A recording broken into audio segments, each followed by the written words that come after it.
Standing by my bed, in gold sandals, dawn that very moment awoke me. I asked myself, what sappho can you give one who has everything, like Aphrodite? And I said, I shall burn the fat thigh bones of a white she-goat on her altar. I confess, I love that which caresses me. I believe love has its share in the sun's brilliance and virtue. At noontime, when the earth is bright with flaming heat falling straight down, the cricket sets up a high-pitched singing in his wings.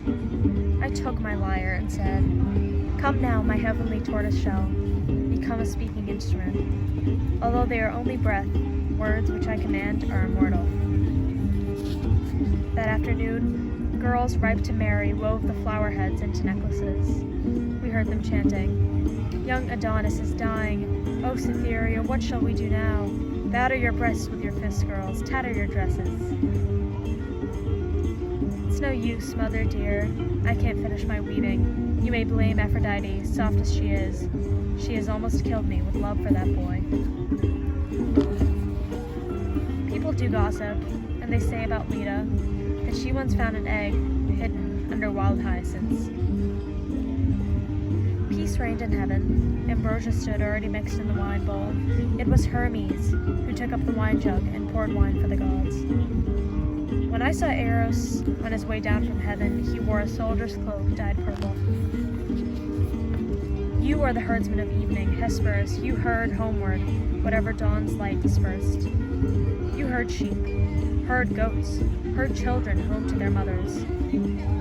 Sleep, darling. I have a small daughter called Clais, who is like a golden flower. I wouldn't take all Croesus' kingdom with love thrown in for her. Although clumsy, Nasidica is a more shapely figure than our gentle Turina. Tomorrow you had better use your soft hands, Dica, to tear off dill shoots, to cap your lovely curls. She who wears flowers attracts the happy graces. They turn back from the bare head. We put the urn aboard ship with this inscription. This is the dust of little Themis, who unmarried was led into Persephone's dark bedroom, and she being far from home, girls her age took new-edged blades to cut, in mourning for her, these curls of their soft hair. Cyprian, in my dream, the folds of a purple kerchief shadowed your cheeks, the one Themis once sent me, a timid gift, all the way from Phocaea. In the spring twilight, the full moon is shining. There it is. Girls take their places as though around an altar, and their feet move rhythmically as tender feet of Cretan girls dance once around an altar of love, crushing a circle in the soft, smooth, flowering grass. Awed by her splendor, stars near the lovely moon cover their own bright faces when she is roundest and lights earth with her silver. Now, while we dance, come here to us, gentle gaiety, revelry, radiance, and you muses with lovely hair. Part 2. The evening star is the most beautiful of all stars. It is time now, for you who are so pretty and charming, to share in games that the pink-ankled Graces play, and gold Aphrodite. Oh, never! I shall be a virgin always. For her sake we ask you to come now, O Graces, O rose-yarn perfection, God's daughters. Raise the rafters, hoist them higher, here comes a bridegroom taller than Ares. He towers above tall men as poets of Lesbos over all the others. We drink your health, lucky bridegroom. Now the wedding you asked for is over, and your wife is the girl you asked for. She's a bride who is charming to look at, with eyes as soft as honey, and a face that love has lighted with his own beauty. Aphrodite has surely outdone herself in doing honor to you.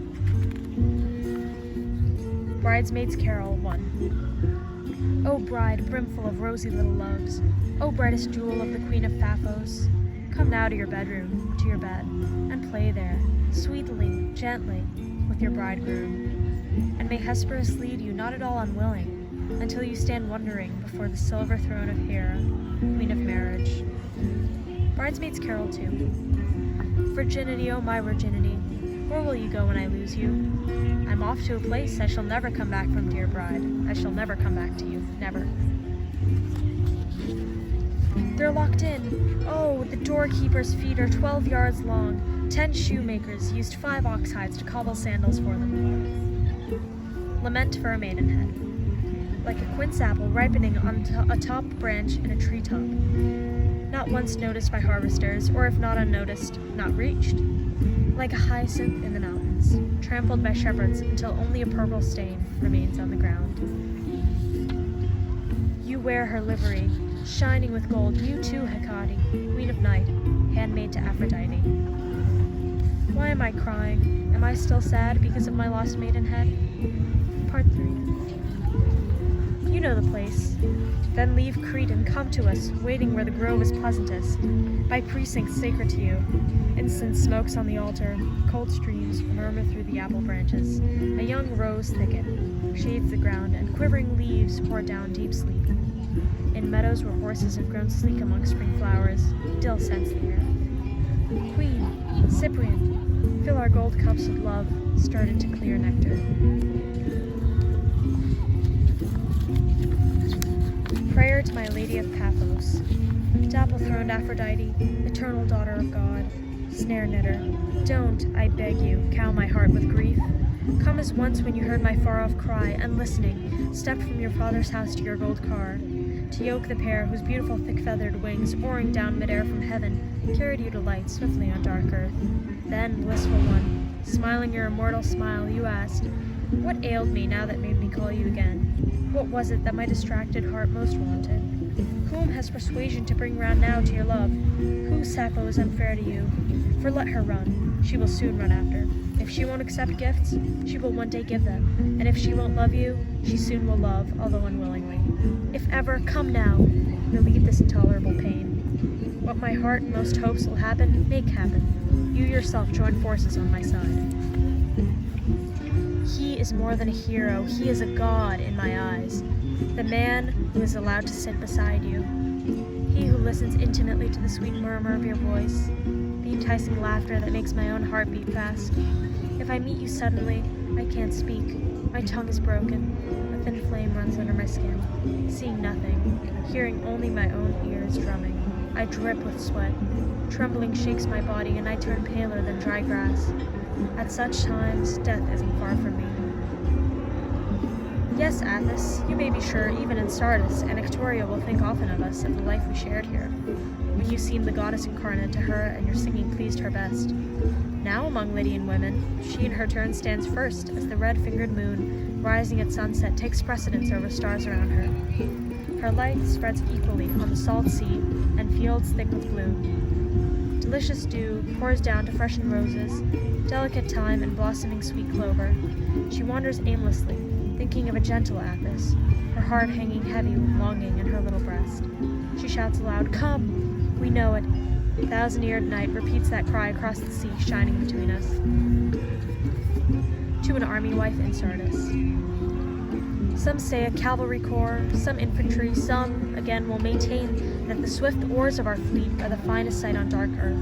But I say that whatever one loves is. This is easily proved. Did not Helen, she who had scanned the flower of the world's manhood, choose as first among men one who laid Troy's honor in ruin? Warped to his will, forgetting love due her own blood, her own child, she wandered far with him. So Anactoria, although you being far away forget us, the dear sound of your footstep and light glancing in your eyes would move me more than glitter of a Lydian horse or armor tread of manland infantry. I have had not one word from her. Frankly, I wish I were dead. When she left, she wept a great deal. She said to me, "This parting must be endured, Sappho. I go unwillingly." I said, "Go and be happy, but remember, you know well whom you leave shackled by love. If you forget me, think of our gifts to Aphrodite and all the loveliness that we shared. All the violet tiaras, braided rosebuds, dill and crocus twined around your young neck, myrrh poured on your head, and on soft mats, girls with all that they most wished for beside them, while no voices chanted choruses without ours, no woodlot bloomed in spring without song. It was you, Athos, who said, 'Sappho, if you will not get up and let us look at you, I shall never love you again. Get up, Unleash your suppleness, lift off your Chian nightdress, and, like a lily leaning into a spring, bathe in the water. Cleis is bringing your best purple frock and the yellow tunic down from the clothes chest. You will have a cloak thrown over you and flowers crowning your hair. Praxinoa, my child, will you please roast nuts for our breakfast? One of the gods is being good to us. Today we are going at last into Mitylene, our favorite city, with Sappho, loveliest of its women. She will walk among us like a mother with all her daughters around her when she comes home from exile. But you forget everything. Part 4. Without warning, as a whirlwind swoops on an oak, love shakes my heart.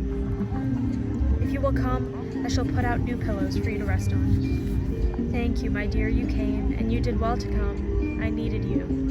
You have made love blaze up in my breast. Bless you. Bless you as often as the hours have been endless to me while you were gone. I was so happy. Believe me, I prayed that that night might be doubled for us. Now I know why Eros, of all the progeny of earth and heaven, has been most dearly loved. She was dressed well. Her feet were hidden under embroidered sandal straps, fine handwork from Asia. But you, monkey-faced Athos, I loved you long ago while you still seemed to me as a small and gracious child. I was proud of you, too. In skill, I think you need never bow to any girl, not one who may see the sunlight in time to come. After all this, Athos, you hate even the thought of me. You dart off to Andromeda. With his venom, irresistible and bittersweet, that loosener of limbs, love, reptile-like, strikes me down. Afraid of losing you, I run fluttering, like a little girl after her mother. It is clear now, neither honey nor the honeybee is to be mine again. Day in, day out, I hunger and I struggle.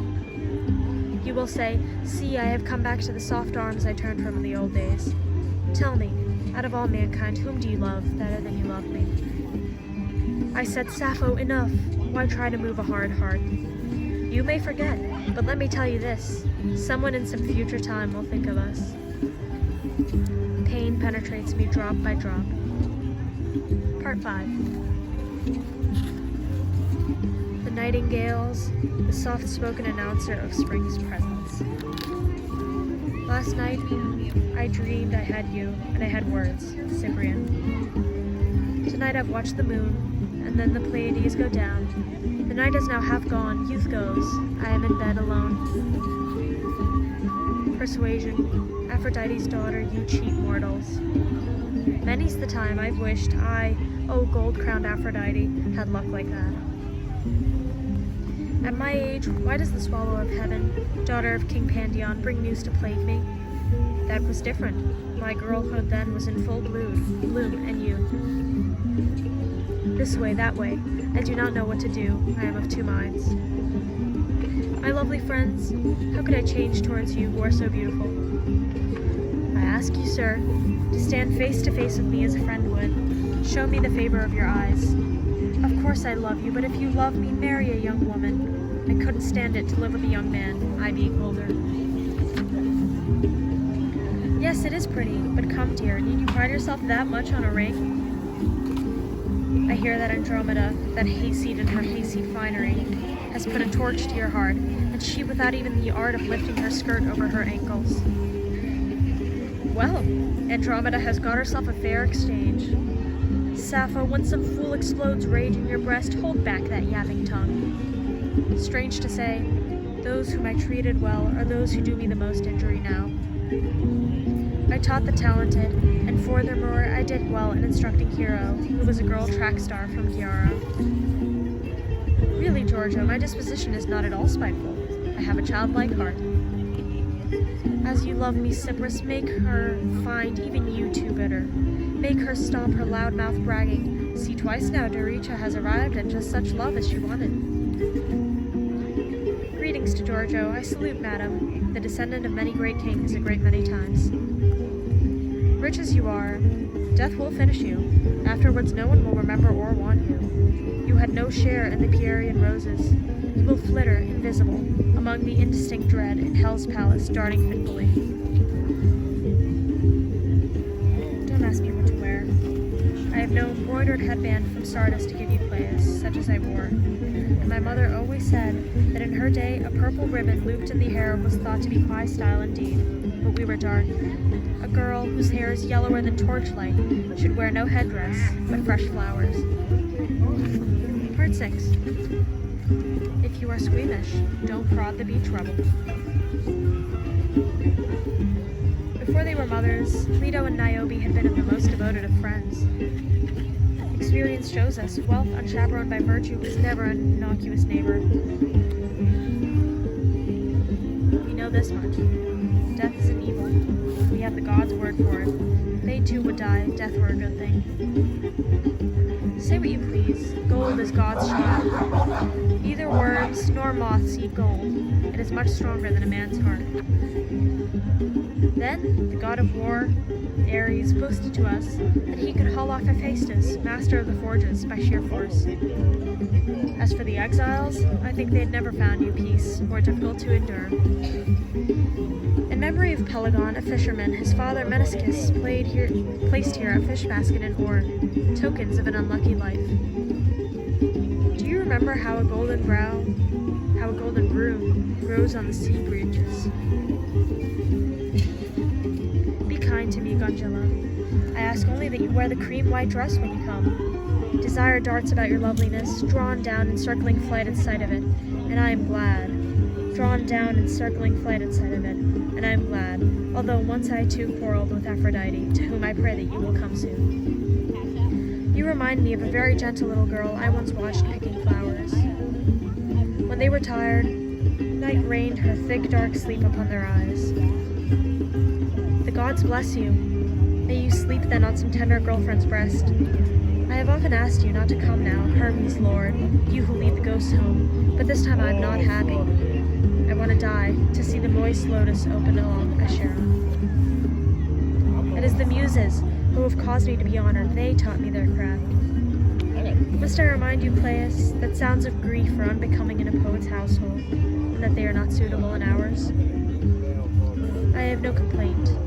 Prosperity that the golden muses gave me was no delusion. Dead, I won't be forgotten.